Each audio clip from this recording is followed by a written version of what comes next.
It's June the 8th, 2020, and today I'm going to bring you highlights of Kayleigh Mcenany's press briefing. She starts out by announcing that the transition to greatness has officially begun. I hope you enjoy it. I'll be back at the end with some commentary.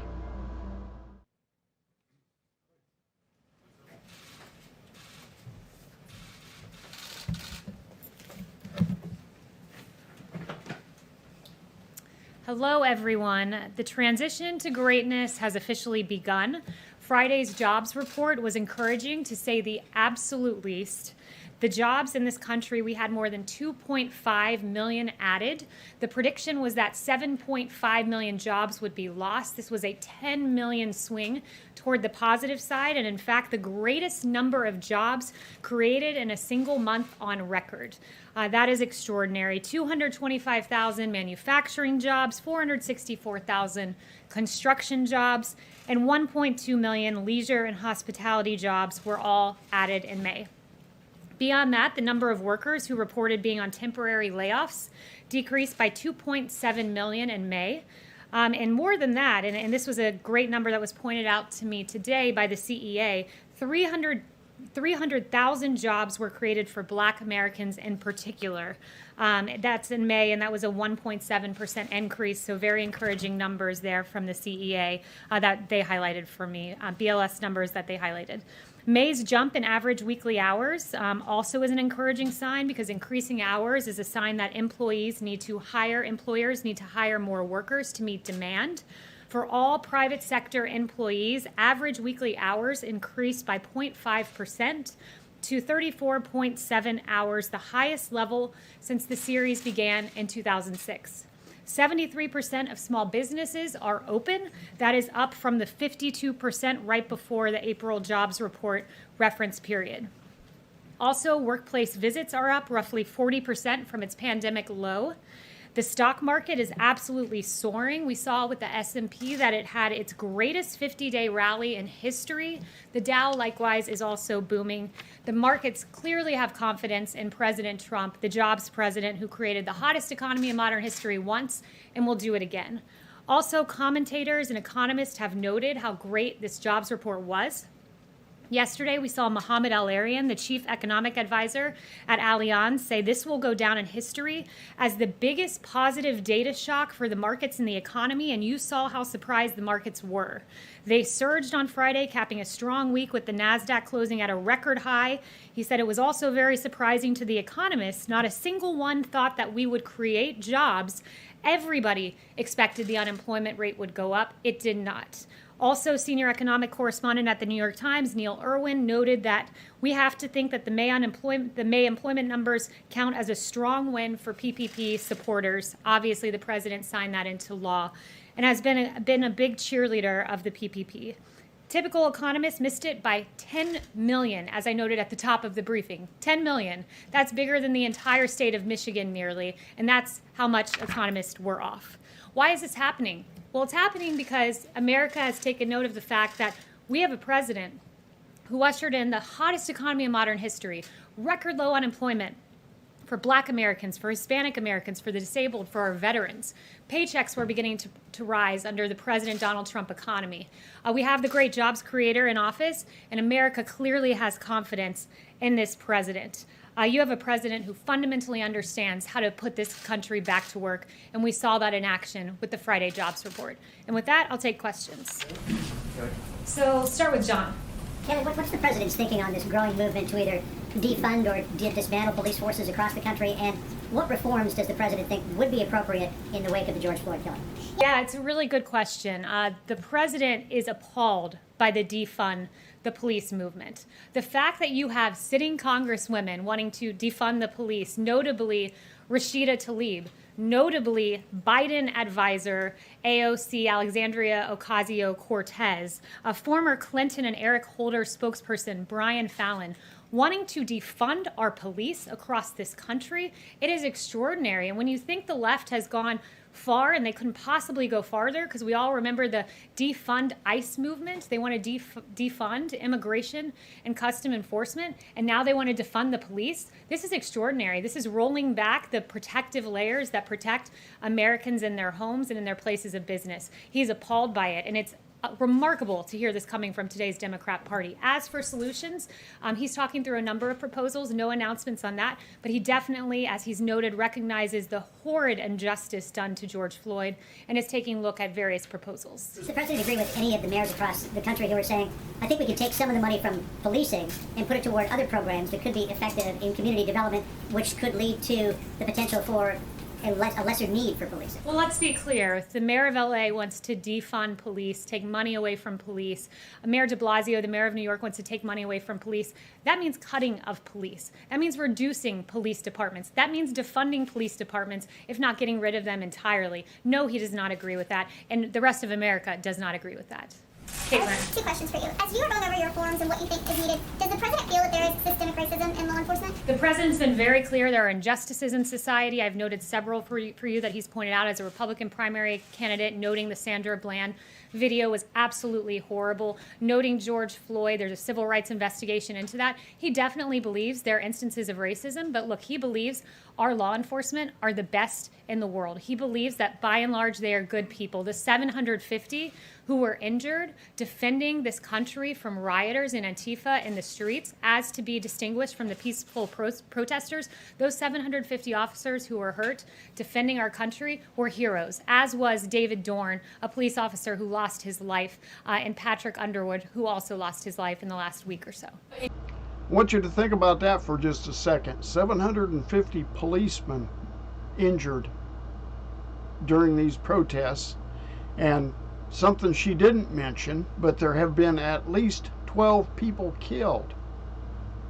I'm sure George would be very proud of that.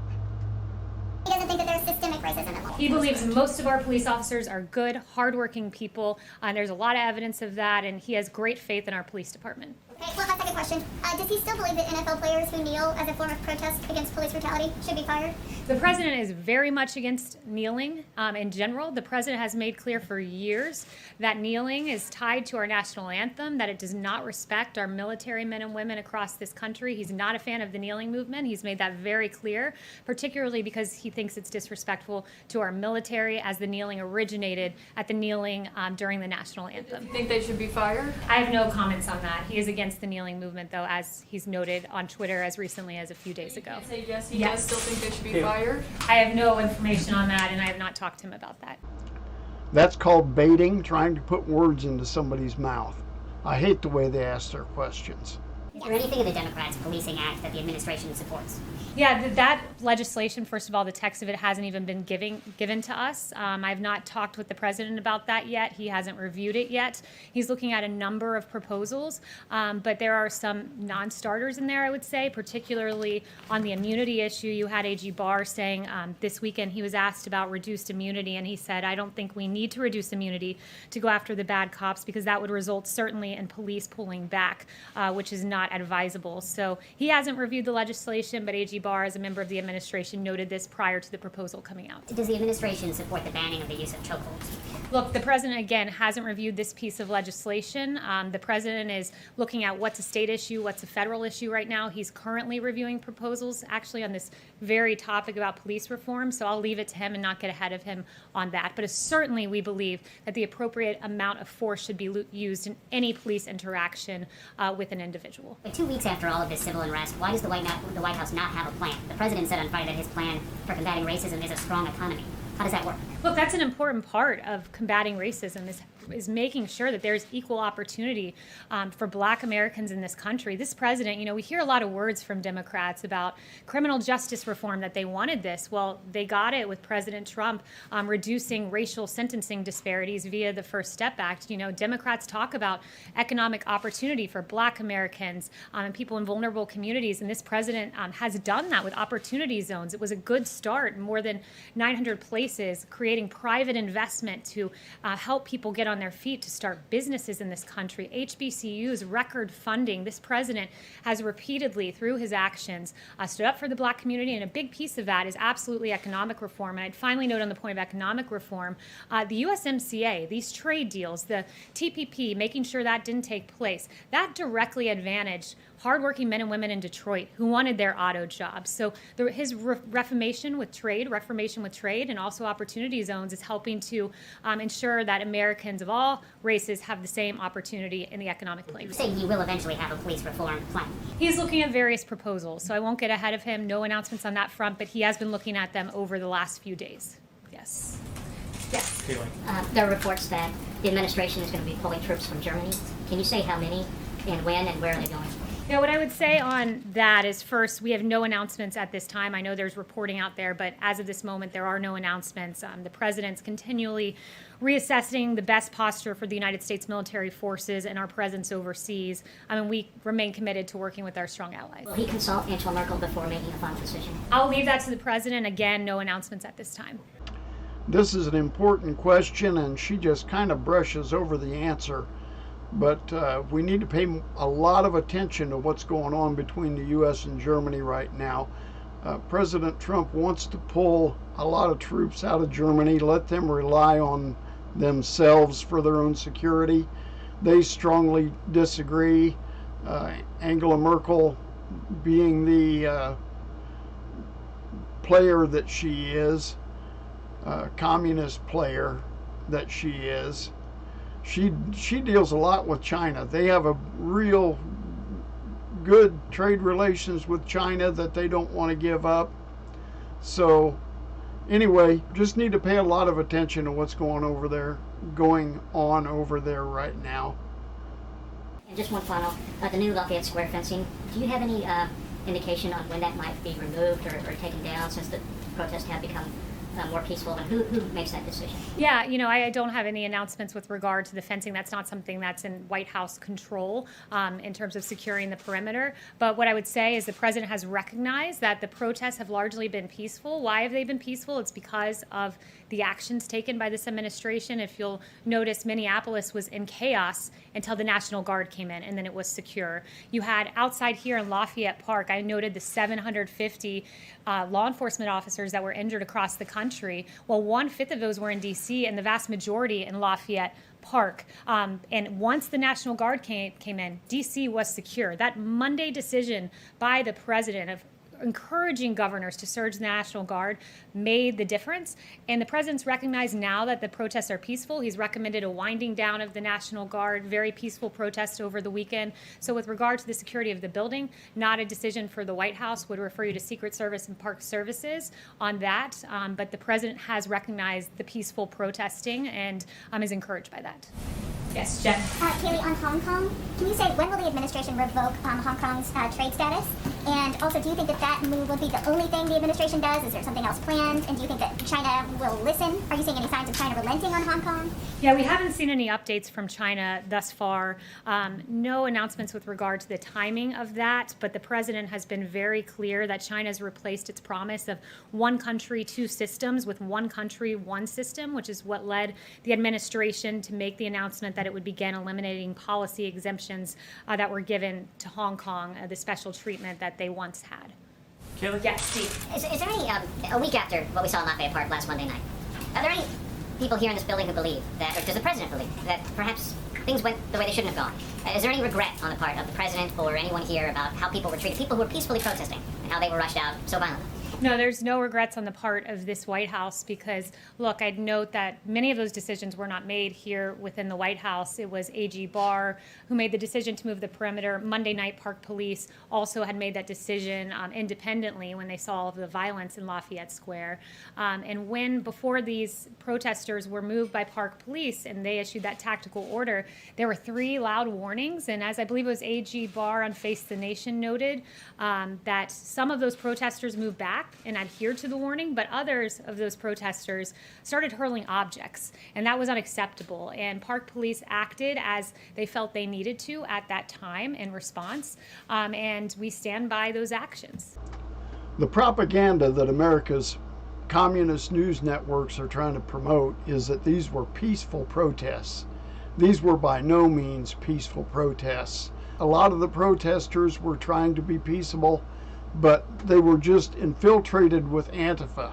And ANTIFA is trained in violent tactics. They were by no means being peaceful.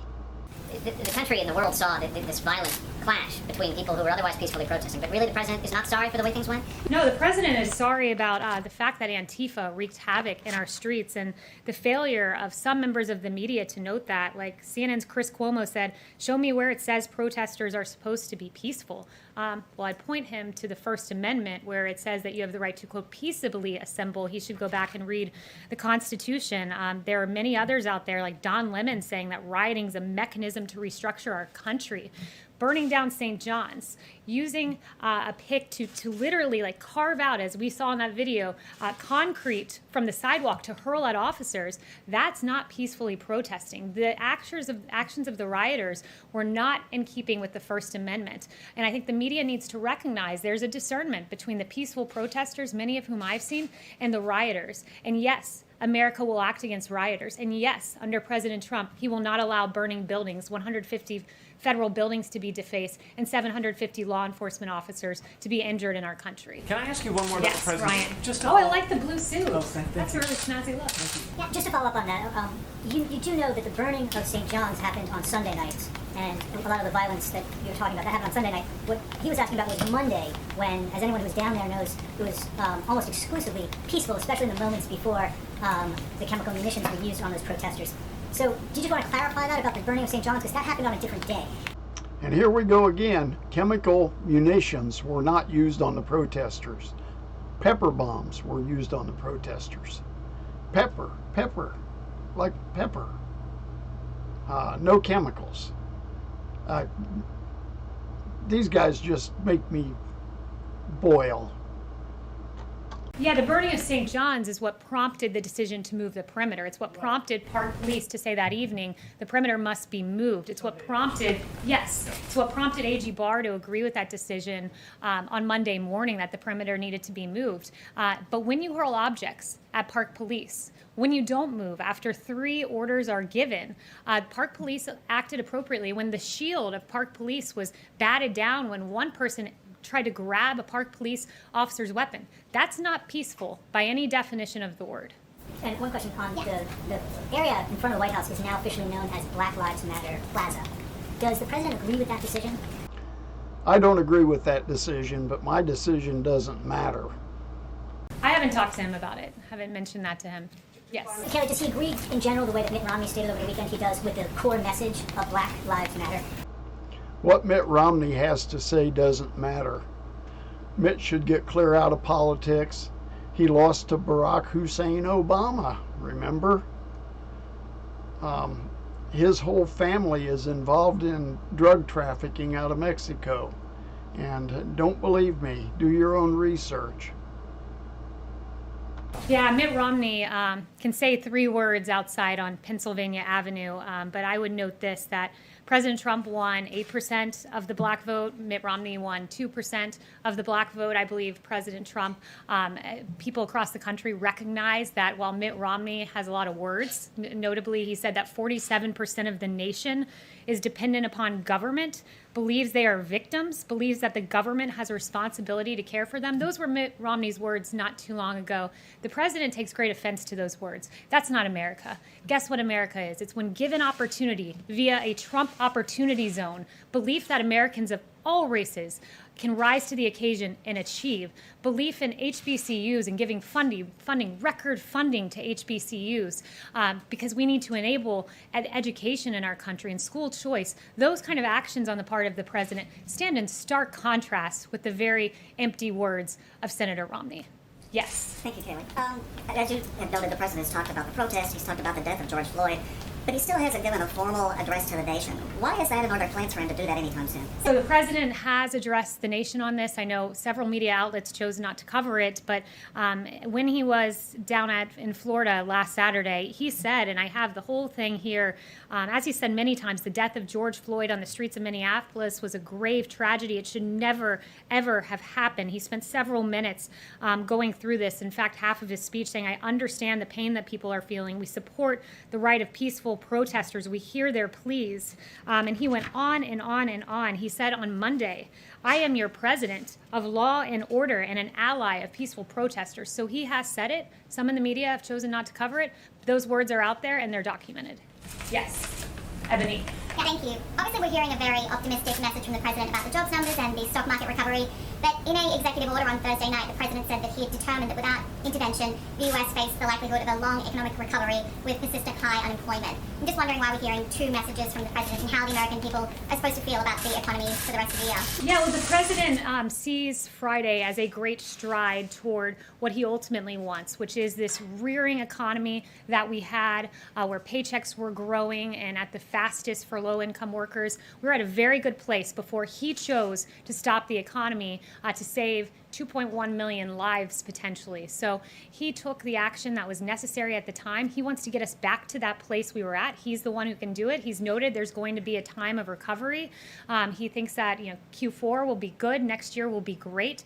Monday was a great and unexpected note that the market believes in this president, that employers believe in this president, that they believe they can open their doors in the Trump economy. So it was a note of a great first step of progress, but rest assured there are many more steps that we have to take to get back to the hottest economy in modern history, but we will get there under President Trump. Yes. Right. Sticking with the economy, New York City began reopening its economy today after a very long lockdown.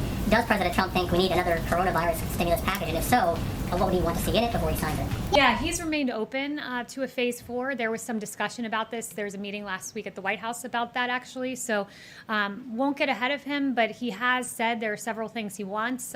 Payroll tax holiday was one of them because that directly advantages low-income workers. Several other things that he would like to see in the package. Won't get ahead of him, but he's certainly still open to a phase 4. But it can't be, as he's noted, just state and local bailouts for blue states that have run their states into the ground because of decades of Democrat policies. Chanel. Thank you, Kayleigh. Would President Trump support an actual increase in police funding to help offset some of the damage that could be waged on departments that are defunded across the country? Yeah, so again, that would be getting ahead of the president on that exact proposal, but he's been very clear he does not support defunding the police in any way, shape, or form. He noted, in fact, just a little bit ago to me that we have seen violent crime come down in this country. And why, at the time when violent crime's coming down, why would we defund the police, who are in large part responsible for helping America to get to a place where our streets are safe? So I would point you to that and before getting ahead of the president on a specific policy. Yeah, can I ask a follow-up to that? Louis. Yeah, I want to ask you about defunding the police movement that's going on. How does it impact the crime scenario here?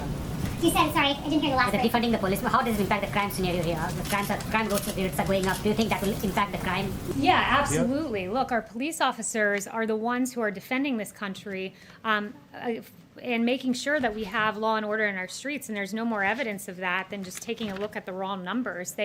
Our police are described as the blue line in American society between peace and chaos, between order and anarchy, and that thin blue line has done quite a bit. Just looking at 2018 numbers, murder arrest 11,970, robbery arrest 88,130, aggravated assault 395,800, violent crime arrest 495,900. That's police officers who are doing the arresting. You eliminate police officers, you will have chaos, crime, and anarchy in the streets, and that's something that's unacceptable to the president. Do you think this is political in nature? The entire movement is political in nature? Is politically motivated, this movement? This movement? What the president believes is, look, when you look at, I would just take at their own words, Black Lives Matter DC, and Black Lives Matter DC said Black Lives Matter means defund the police. So if that's what the movement means, of course the president stands against defunding the police. All Black Lives Matter, including the life of David Dorn, who perished in the last week and a half, including Patrick Underwood, who also lost his life this week. All Black Lives Matter, but in terms of the movement Black Lives Matter, they define themselves as defund the police, and that's something this president stands against. Frank. yes. Blacks are disproportionately arrested and disproportionately incarcerated in this country, and when they return to society, they are often denied the right to vote, sometimes for the rest of their lives. Is the president concerned about this disparity, and does the president favor restoring the rights of all those who complete their sentences so that they can participate in the 2020 election. So I haven't spoken to him on that issue specifically, but what I would note is your question does edge on the notion of criminal justice reform. Obviously, someone who's wrongfully incarcerated, that we need to address that situation. And the president has, with the First Step Act, a great piece of legislation that says pregnant women can't be shackled when they're having their baby in jail. These are basic, common sense, human decency reforms that the president put in place. The sentencing disparities that are at play because of the Violent Crime Control and Law Enforcement Act of 1994, that crime bill which has been derided, and rightfully so, by civil rights leaders. This president helped in part to rectify that. And I'd note that the First Step Act, the beneficiaries, more than 90% have been Black Americans. So this is a president who's always stood on the side of justice, but I have not spoken to him about that specifically. Is there anyone who I haven't gotten to? Could you ask him about that? Emily. Thank you. I'd like to ask a question on behalf of myself and then one from a colleague who couldn't be here. Sure. So many complaints were made against Derek Chauvin prior to the death of George Floyd, and I was wondering if President Trump believes that disciplinary records and complaints against police, as well as police personnel files, should be accessible to the public. States have different laws on this, but should there be a minimum national standard on police transparency with respect to these complaints and records? Yes, it's a good question, but again, it would get to what the president's going to propose going forward, so I won't address that or get ahead of that. But the particular incidents you reference of George Floyd, it was egregious, and that needs to be looked at and is being looked at, not just at the state level, but at the level of the DOJ as well. Yes, that is a very good question. Not only should police disciplinary records be made available to the public, but records of people like George Floyd should be made available to the public too. The news media should do a lot better job of telling us about people like that. George was a criminal, and I'm going to leave it at that. Do a little bit of research. He was a real criminal before he got arrested and tragically murdered that night. Thank you. And from a colleague, does President Trump urge Prince Andrew to comply with his Department of Justice's request for an interview in the case against Jeffrey Epstein? I haven't spoken to him about that, so I would not get ahead of him on that. John. Kayleigh, a couple questions on coronavirus, if I could. Is there any thought being given to returning to, if not a daily coronavirus briefing, frequent coronavirus briefings? And on the reopenings, the president said some weeks back that he would continue to monitor the situation, and that if any states were doing things that he didn't think were appropriate, he would step in to intervene. As the president, in any of these reopenings, particularly as coronavirus cases are increasing, which could be due in part due to increased testing, is he seeing anything that gives him concern? So I would note this. First, Dr. Burke sent me some new information before coming out here that new cases have stabilized, and many of the new cases are being identified through proactive monitoring and finding asymptomatic cases. Today, we saw the lowest new mortality report since the end of March, less than 500, and testing continues to expand with over 20 million done and more than 6% of Americans being tested, and in 7 states, nearly 10% of the population. So we are heading in a positive direction, even as we begin to safely reopen. But again, has the president seen anything that causes him concern?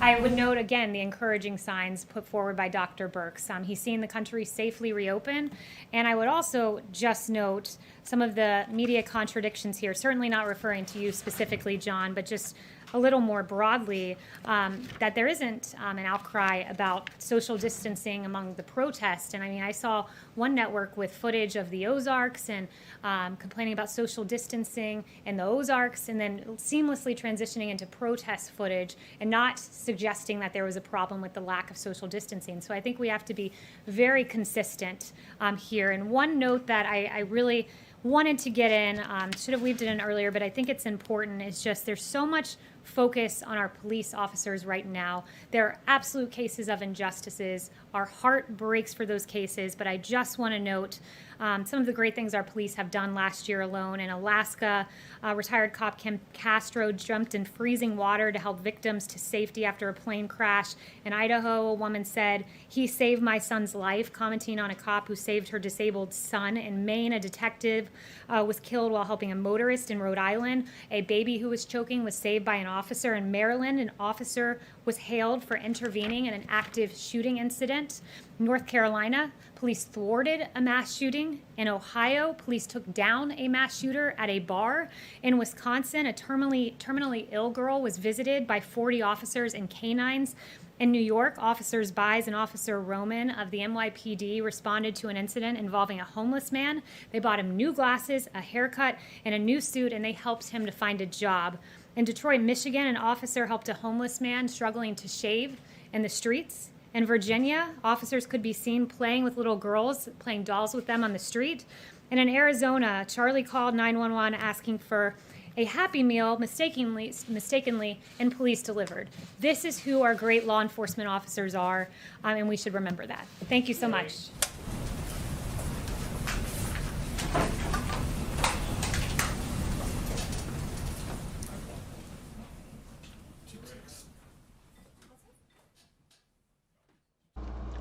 Thank you very much for watching. I love and appreciate each of you very much. I would like to end this by just reiterating one point. I think we should start doing hashtags on Blue Lives Matter, because blue lives do matter, and the police so often do not get enough credit for the good things that they do. So not only do Black Lives Matter, but Blue Lives Matter, all lives matter. God bless, and I will talk to you soon.